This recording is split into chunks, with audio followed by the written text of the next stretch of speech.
Have you ever wondered what really happens when you sneeze? Most people believe that a sneeze expels germs and is harmless.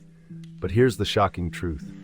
A single sneeze can propel droplets at speeds over 100 miles per hour, launching up to 30,000 tiny particles into the air. Surprisingly, it's not just a reflex. Sneezes are the body's defense mechanism against irritants. But did you know that holding back a sneeze can actually cause more harm than good? It can lead to ruptured blood vessels and even damage your eardrums.